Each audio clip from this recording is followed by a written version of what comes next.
Excuse me. Good morning. My name is Antanina Kamelchyk, and today my colleague Mara and I present the European Humanities University. And our storytelling is devoted to two personalities. Before I start, I would like to to say a few words about our team. The three of us worked and we are all students of the EHU, which is located in the old town of Vilnius. And as I said, my name is Antanina. I'm studying at the European Heritage Bachelor program, and my main focus is museum research, as well as humanities and history of art. Another our colleague, Roman Gankovic, he works more with the visual environment. As a rule, he participates in projects focused on humanities as a photographer and also as a designer. Hello, everyone. Can you hear me? Yeah. Sure, good. So hello, my name is Mark Chirac, and I, as Antonina, I study at the European Heritage Program in the EHU. So, and my main areas of interest and research is museology and curatorship. That way. Yeah, and for us, for EHU students, it's important to our university. It's located in the old center of Vilnius, like Antanina said before, which is included in the UNESCO World Heritage List due to its location and the very history of the place. Every time we come to university, we inevitably deal with heritage. From whichever point our past life, we see many places that are historically important for our Belarusian culture as well, because mainly we are from Belarus. As a result, we decided to tell you about two historical characters, one of which is closely connected with our culture and national identity, and the second character, one of the Italian cultural heritage. Vilnius is one of the oldest and mythological cities in Europe, in around which there are many discussions.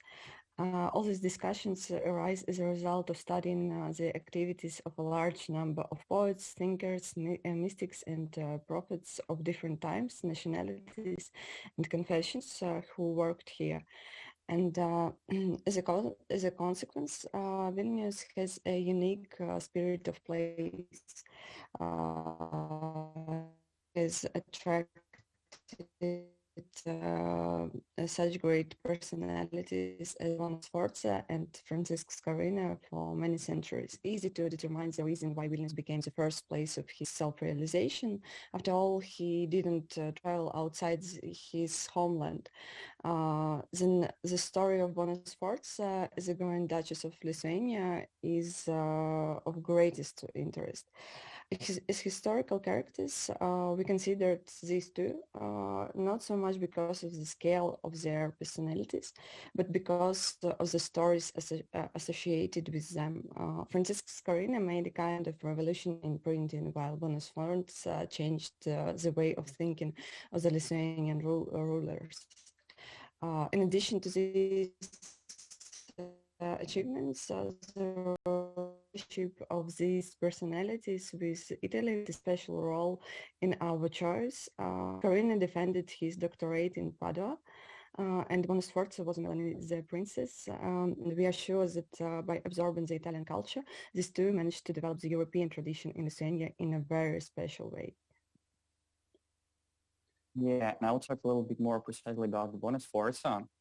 At the time when Europeans actively mined precious metals of the New World, Princess was born in Milan, who is destined to change a lot in the lives of people living far beyond sunny Italy. The heiress of the influential family of Sforza, Bona becomes and received the titles of the Queen of Poland and Grand Duchess of Lithuania. Along with this, Bona Sforza brings the Renaissance to the north, to the Lithuania. Exactly, its influence can be traced in the culture of food, wine, as well as in architecture. An example is the palace of the Princess of Lithuania, which she reconstructed. Nowadays, thank you. Nowadays, it's one of the most significant and symbolic places of modern Lithuania, which is located in a city center on the Cathedral Square. And the Palace of the Dukes of Lithuania is the second most important historical place in Lithuania, immediately after the Tower of Gediminas that you can see on the picture right behind this palace, this tower from the bricks. And in the period from the 15th to the 17th century, the building was the political, diplomatic, administrative, and cultural center of the entire Grand Duchy of Lithuania. It was built from scratch. The lower palace was preceded by building design and reconstructed at the base of Bona Sforza in the 20s of 16th century. In fact, what we can see today is almost an exact copy of the palace from the time of Grand Duchy of Lithuania. Also, it's important to know that all traditions have undergone a transformation since their inception, and it's sometimes quite difficult to trace the origins of these traditions. At the beginning of the 16th century in Vilnius, both the mob and the rulers drank mainly strong drinks based on wheat, barley, and with high alcohol content. With the arrival of Bona Sforza, much began to change. Therefore, moonshine and vodka were gradually replaced with Italian wine. Of course, this applied exclusively to royal and aristocratic events, but over time, the tradition of drinking wine began to penetrate into all layers of society. At this point, we want to move onto the second person and other places. Francisco Scarina is one of the greatest figures of culture, science, and art who had a wide influence on the activity of book printing both in Renaissance Europe in general and in the Grand Duchy of Lithuania in particular. Today, we can say with confidence that he was a Belarusian-Lithuanian first printer, a European humanist philosopher, a doctor, a court gardener, and even entrepreneur and manager by the standards of his time. In the context of Vilnius, we touch on this personality mainly in the field of book printing. On the one hand, Francisco influenced the technology and tradition of printing in Lithuania, setting its main direction. And on the other hand, he was born in one of the most significant cities of the Grand Duchy of Lithuania, namely Polotsk, and subsequently had his own printing workshop in Vilnius, which at that time was the capital of the Grand Duchy of Lithuania. Places that we have chosen were Vilnius University, its library, and the alleged places where the first book was published in the Grand Duchy of Lithuania, and as well as a monument erected in honor of Francisco Scarina. First of all, we wanted to tell you about these two places that played a key role in Lithuanian education. It is Vilnius University. Vilnius University is one of the oldest universities Europe, founded in 1570s university. Vilnius became the first university city of the Grand Duchy of Lithuania, which made it one of the largest scientific and cultural centers in Europe. The Vilnius University Library is not only a part of Vilnius University, but also a part of its architectural ensemble. It is the oldest academic library in the Baltic countries and has been used by many great scientists, politicians, and humanists.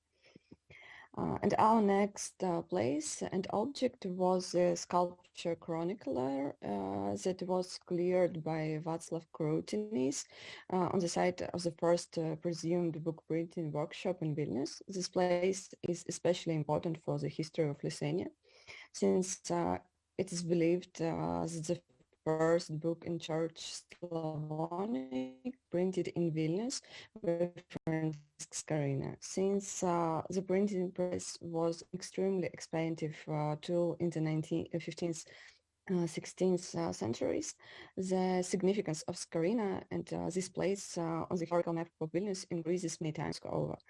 Born in Polotsk, Francisc managed to complete his doctorate in Padua, open his own expensive business in Vilnius and Prague, and then became a court gardener. Each of these activities was prestigious 100 years ago, which is why this founder of printing in Lithuania is more and more appreciated over time. All right, so as a result, we get three itineraries that you can see on our slides right now. First one is perhaps the most important route without which not a single tourist who will get to Vilnius can do. Each of the places has traces of a long history of a Grand Duchy of Lithuania. The second route aimed at revealing the meaning, role, and form of education in Lithuania in a historical context.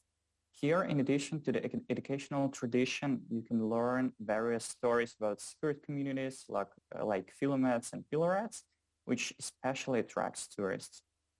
And the third, the European cultural route of Francisc's Carina was developed within the framework of the project Francisc's Carina Cultural Route, part Polotsk, Vilnius, and it's promoting the heritage associated with the personality of Francisc's Carina based on the model of the cultural route of the Council of Europe. To learn more about the pass and the project, you can use the QR code. Yeah. So that's And all. yeah, Thank you. Yeah. Thank you for yeah, your attention. thank you for attention. We will be happy to see you in Vilnius. Thank you. Thank you very much, Antanina. Thank you very much also your colleague. And say our best regards to Styapan and Alexei. I don't know, Patricia. Yeah, I just wanted to say that the bringing alive of the city of Vilnius through two historical figures is a very interesting approach, and that it builds on your background in museum studies. The thing that's interesting is bridging these historical figures to places and understanding the city through the lens of their lives and their influence. I thought Bonus Darsa's bringing of the Renaissance north was a key point, and also Francisc's, I'm sure I'll massacre his name, but his work in early printing is very rich in terms of not only the technology, but the knowledge transfer. So that kind of an approach to presenting a city is very interesting, and the fact that you've also integrated it with the approach to cultural roots to find a way through the city using these historical figures. Congratulations. Thank you very much. Thank you very much, Patricia. Thank again for the friends from European Humanities University. Now I